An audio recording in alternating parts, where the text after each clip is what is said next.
Okay, in this video, we'll see the taxonomy of fileless malware threats. Fileless malware threats are divided into different categories. Type 1, no file activity performed, exploits the vulnerability and installs backdoor in the volatile memory. Another example may involve malicious code embedded in compromised device firmware. So the type 2 is indirect file activity. This type of malware achieves fileless present on the target machine using files. For example, an attacker can inject a malicious PowerShell command into the WMI repository to configure a filter that executes periodically. So you know that in a WMI repository, the attacker can inject a command or a shell, and then he can change the uh, change the configuration so that that particular shell command can execute periodically.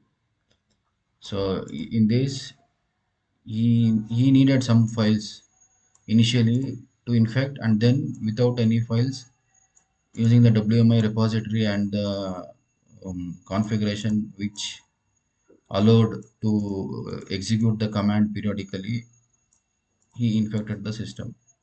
Type 3 required files to operate. This type of malware requires files to operate, but it does not execute attacks from those files directly. For example, an attacker exploits a document with an embedded macro, Java flash file, or exe file to inject malicious payloads into the target host, and then maintains persistence without using any files. So these were the three types based on how the files are used or files are not used. Now, there is another type of classification based on the point of entry. So classification of fileless malware threats based on their point of entry.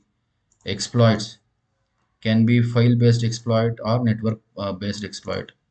In file-based exploit, malware exploits vulnerabilities in executables, Flash, Java, documents, etc., and uses the shell code to inject malicious code payload into the memory. It initially uses file to make initial entry into the system, and later it does not need any files after it is injected into the memory.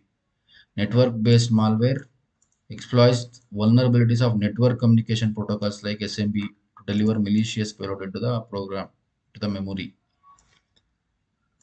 Okay, next, hardware. It, okay, it device-based malware infects firmware on the network cards, hard disk, etc. Then CPU-based malware rewrites USB firmware with malicious code that directly interact with OS and installs malicious payload on the target machine. Also, it uses BIOS-based firmware or perform hypervisor-based attacks that exploits virtual machine. Execution and injection.